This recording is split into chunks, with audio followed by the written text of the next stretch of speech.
حضرت علی رضی اللہ تعالیٰ عنہ کے فیصلے اور حکمت۔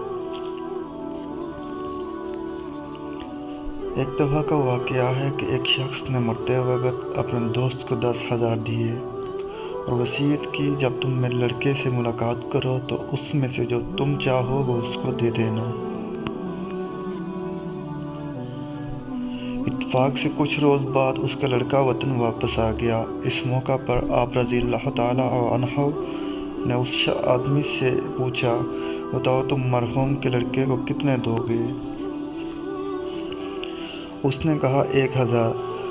آپ رضی اللہ تعالیٰ عنہ نے فرمایا، اب تم اس کو 9,000 دو، اس لیے کہ جو تم نے چاہا وہ 9,000 ہیں، اور مرحوم